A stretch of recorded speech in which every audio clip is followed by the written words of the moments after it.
Well, was it around that time you and Britney Spears were working together? Yeah, right after that. And did that turn into like a relationship? I wouldn't call it an actual relationship.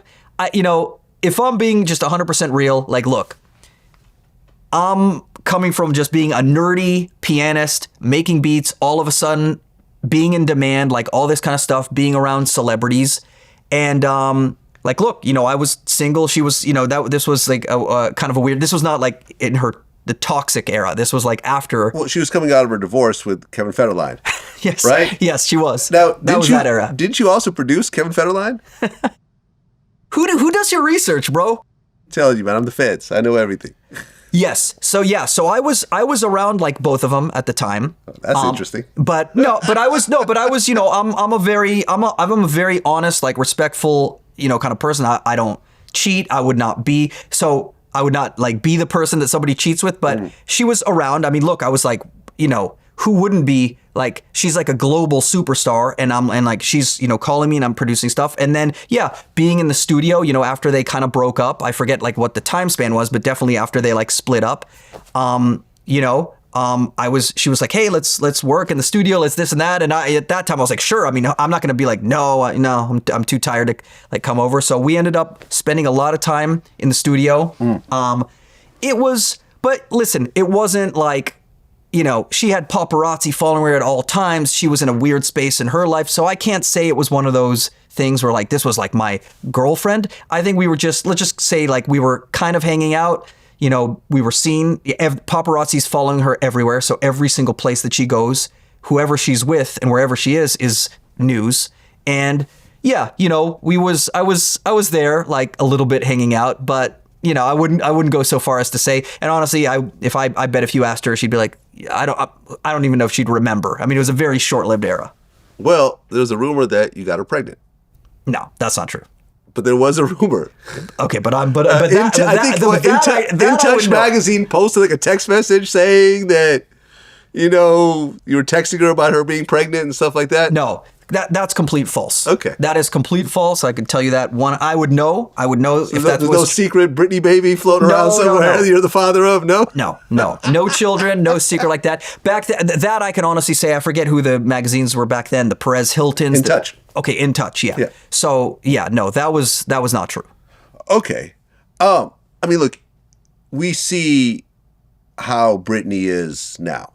There was the whole Free Britney campaign because she was on conservatorship for a while, and she got off the conservatorship, and then she started to really act very erratically, and she still does to this day, where you kind of think, well, maybe, her dad was not the villain. He was actually trying to look out for her because she does have various issues that you've seen over time. Have you seen that? I mean, did you see it when you guys were hanging out? Was she kind of struggling mentally, struggling with the fame? I mean, you've seen her spaz out on the paparazzi, and a lot of it has to do with not seeing her kids and so forth. Yeah. I can't, I go outside and people want to take pictures with me sometimes, and that's cool, but I do not understand what it's like to be a Britney Spears where you go outside and it's mayhem. It was mayhem. I had never seen anything like that, just the fascination with, because I'd been around, celebrities and different things, but the way, paparazzi was following her, it was really crazy. I didn't see anything. I didn't see like this now era with like, TikTok and Instagram and stuff like Dancing around with knives. So I didn't see anything like that. Look, she was like, I kind of looked at it like, hey, she's just like a, like a superstar pop star. Did I feel like our conversations were just normal, like me and you are talking right now, like this, hey, let's talk about this? No, it was definitely like different, but it was not, I definitely didn't see like any kind of like craziness like that. I just sort of took it like, okay, she's just like on a different level and she's, being followed like constantly. I feel like in my mind, I was like, okay, anybody who's been followed that intensely, it's got to change your outlook on like, just going outside. Like going outside, like for me and you, is a different thing than somebody like that. And I'm sure the mega superstars like the Justin Biebers and all these people, especially people who broke at a very young age, I think they probably are all dealing with like a very different warped sense of reality. So I would say I recognize that. I'm like, okay, she's not like me, she's more, secretive at times and this and that. But I didn't really see things that we're seeing like now today in that era. Well, you said it just became more exciting to be around Britney Spears than to produce songs for Britney Spears. That's when I really, lost my sight of my path, which is to create music. And it was more about, whoa, this is exciting. That's true. That's true. You're actually bringing me back to, I've forgotten about that. But yeah, the reality is it's kind of like, it's a weird thing about success, and I'm sure you could relate to this. It's like you doing what comes to you purely, not to impress people, maybe to some extent, but still, it's just kind of like, hey, I love doing this. Let's say you're one of the lucky people like us where it like works. Like people know you for that, people love you for that, whatever your unique talent is, in my case, producing music.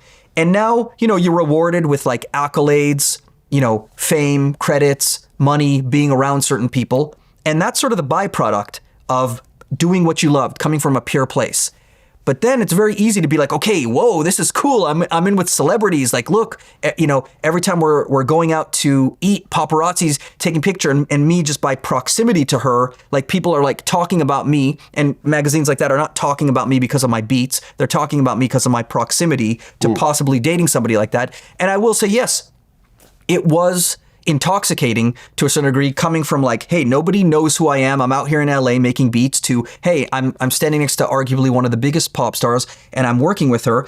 And I sort of, I probably fell victim to, yes, I was still preparing ideas. I'm like, I wanted to have amazing music and hits with her. But it sort of did become like I was playing into a little bit of the circus of like, okay, but every time I pull up to the studio, they're going to take a picture of me. So I'm thinking, okay, so what car would be cool to pull up in, and what sunglasses, and what should I wear? Because now I'm like, hey, of course, they're not going to be following me like they're following her. But now I'm like, hey, I don't want to come in there with my hair disheveled. I don't want to come in there with a whack shirt. I don't want to come in there with a whack car. So yeah, I would say that naturally you start kind of focusing on, let's call it like the wrong things. Though I got those things out of making great music, and now instead of focusing on the music, I'm focusing on those things. And I did sort of get a little bit derailed. Luckily I was able to pull myself back, and I had good people to pull myself back. But definitely I see some interviews of myself at the time, and just different chains and different like ways of acting, and I'm like, okay, that's my douchebag era.